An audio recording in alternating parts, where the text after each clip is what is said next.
കേരളത്തിലെ KSRTC ബസ്സുകളിൽ നാളെ മുതൽ ജെൻഡർ ടിക്കറ്റിംഗ് സമ്പ്രദായം നടപ്പിലാക്കാൻ ഉത്തരവായിരിക്കുകയാണ്.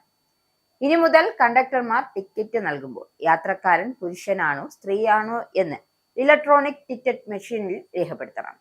ഈ പുതിയ പരിഷ്കാരം സംസ്ഥാന രാഷ്ട്രീയത്തിൽ തന്നെ വലിയ ചർച്ചകൾക്ക് വഴിവെച്ചിരിക്കുകയാണ്. ഇതുവരെ KSRTC ടിക്കറ്റുകൾ യാത്രക്കാരുടെ ലിംഗഭേദം പ്രത്യേകമായി രേഖപ്പെടുത്തിയിരുന്നില്ല. എന്നാൽ പുതിയ ഉത്തരവനുസരിച്ച് ഓരോ ബസ്സിലും എത്ര പുരുഷന്മാരും എത്ര സ്ത്രീകളും യാത്ര ചെയ്യുന്നു എന്നതിന്റെ കൃത്യമായ കണക്കുകൾ അധികൃതർക്ക് ലഭ്യമാകും. നിയമസഭാ തെരഞ്ഞെടുപ്പ് പ്രചരണ വേളയിൽ UDF മുന്നോട്ട് വെച്ച ഏറ്റവും പ്രധാനപ്പെട്ട വാഗ്ദാനങ്ങൾ ഒന്നായിരുന്നു സ്ത്രീകൾക്ക് KSRTC സൗജന്യ യാത്ര. കർണാടകയിലെയും തെലങ്കാനയിലെയും കോൺഗ്രസ് സർക്കാരുകൾ നടപ്പിലാക്കിയ ശക്തി പദ്ധതിക്ക് സമാനമായ രീതിയിൽ കേരളത്തിലും ഇത് നടപ്പിലാക്കും എന്നതായിരുന്നു വാഗ്ദാനം. തെരഞ്ഞെടുപ്പ് UDF വലിയ മുന്നേറ്റം നടത്തിയ സാഹചര്യത്തിൽ ഈ വാഗ്ദാനം നടപ്പിലാക്കുന്നതിന്റെ മുന്നോടിയായാണ് പുതിയ ടിക്കറ്റിംഗ് പരിഷ്കാരം എന്നാണ് വിലയിരുത്തപ്പെടുന്നത്.